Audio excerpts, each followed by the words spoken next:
मेरे पिताजी किसान ही हैं और बचपन से ही मैं उनके साथ फील्ड वगैरह सब जगह जाता था और उनका भी मन था आर्मी में जाने का।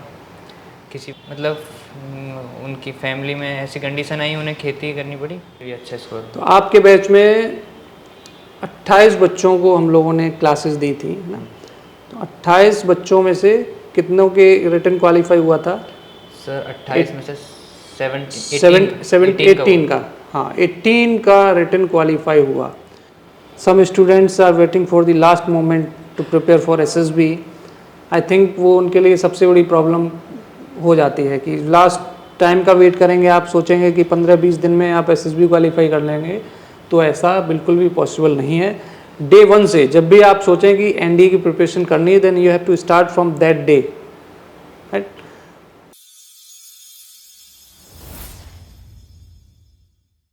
हेलो, जय हिंद everyone, welcome to Target Defence Academy. My name is Sachin. और पॉडकास्ट की सीरीज़ में ये जो सिलेक्शन की जो सीरीज़ है, जहाँ पे मैं आप लोगों के साथ लेकर आता हूँ सिलेक्टेड स्टूडेंट्स की सीरीज़, जहाँ पर कई सारे स्टूडेंट्स को आपने देखा, हर एक फैमिली बैकग्राउंड के बच्चों को आपने देखा जिन्होंने NDA written plus SSB interview crack किया, ठीक है? और इनका जो एक्सपीरियंस है वो आपके काम आ सकता है, आपका सिलेक्शन भी करा सकता है अगर आपने वो गाइडलाइंस फॉलो की। तो आज मेरे साथ है Naman. Congratulations Naman. Naman has cleared SSB from SSB Allahabad, right? Okay.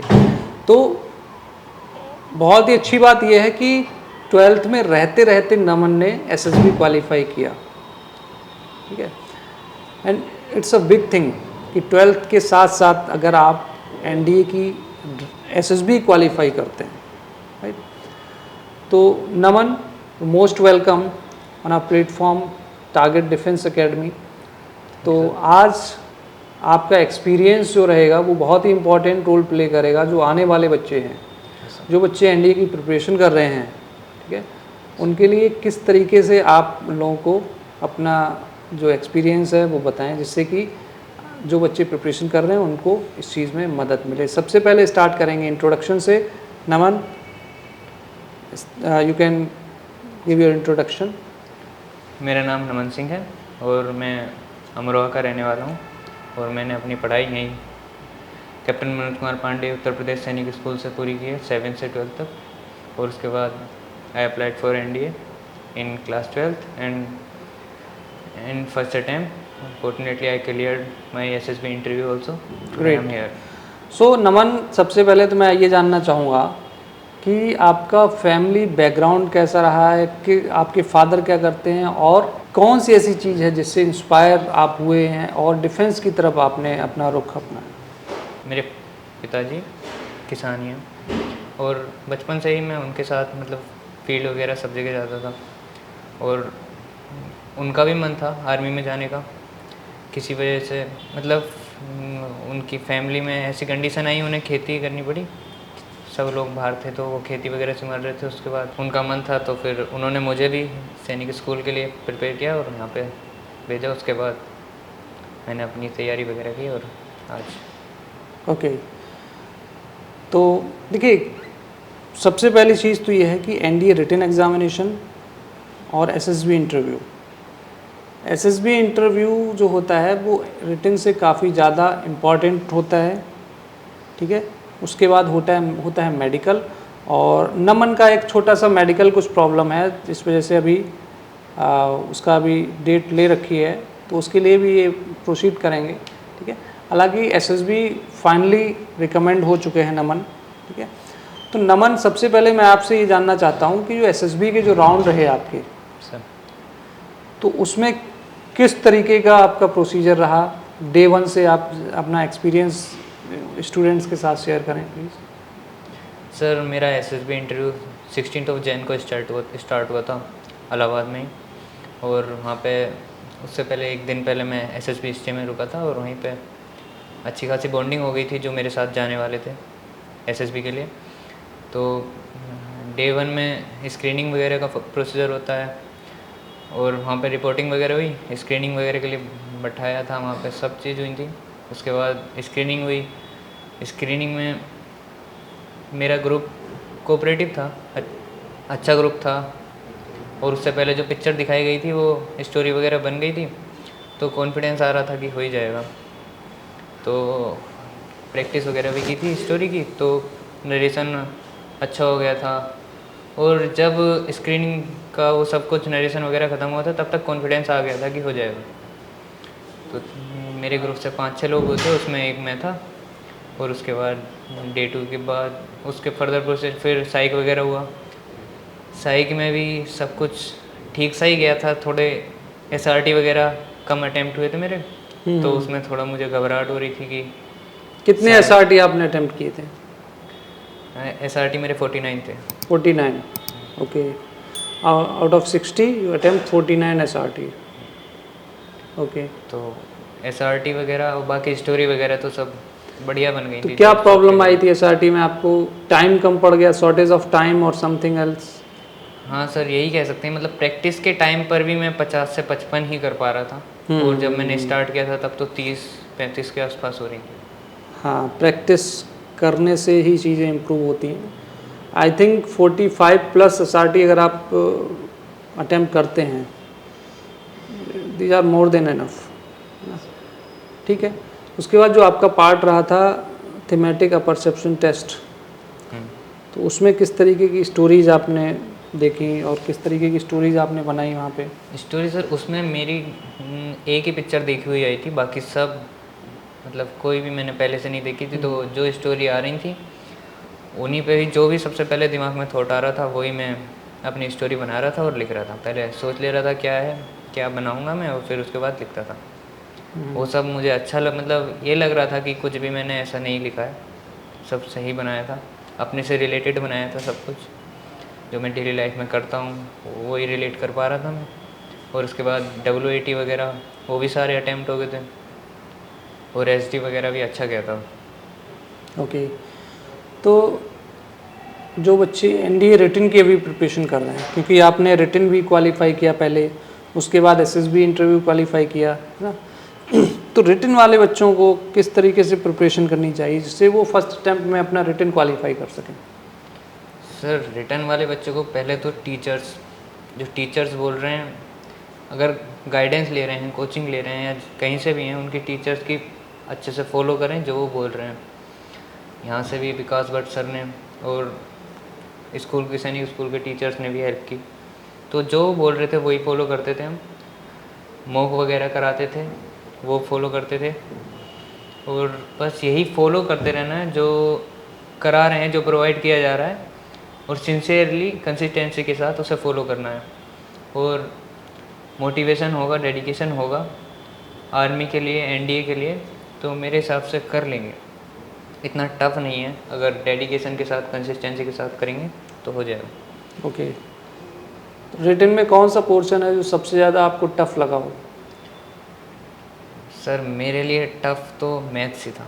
Maths, और मैथ्स का वेटेज भी सबसे ज़्यादा रहता है ना? कौन सा पोर्शन ऐसा रहा हो जहाँ से आपको लगा हो कि easy to get marks from there?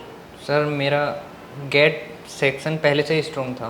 Gate मैंने पहले भी इंग्लिश भी स्ट्रॉन्ग थी, स्टार्टिंग से ही मतलब 100 से 150 तक स्कोर कर पा रहा था। और गेट वगैरह में भी ओवरऑल साइंस भी मतलब गेट में स्ट्रॉन्ग, मतलब पहले से ही था कि गेट में हो जाएगा। फिर मेरा ये क्लियर हो गया था कि मैथ्स पे ही फोकस करना है, फिर मैथ्स पे ही फोकस किया।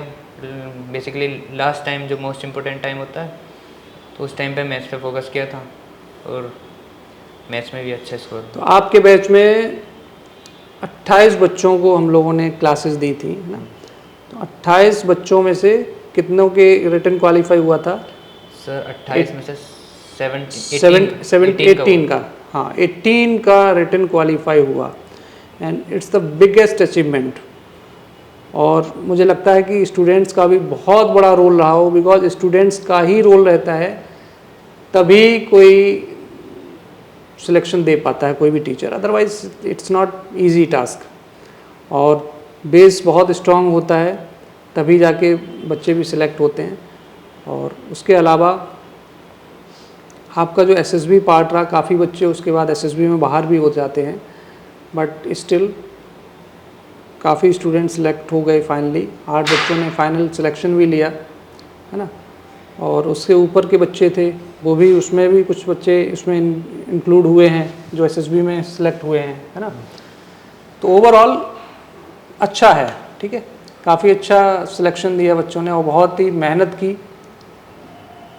तो नमन, सबसे लास्ट में मैं आपसे एक चीज़ पूछना चाहता हूँ कि ओवरऑल एनडीए के लिए कोई बच्चा अगर प्रिपरेशन कर रहा है तो आप उनको क्या गाइड करना चाहते हैं कि किस तरीके से वो अपने आप की प्रिपरेशन करे जिससे कि फर्स्ट अटैम्प्ट में या सेकेंड अटैम्प्ट में वो क्वालिफाई कर सके?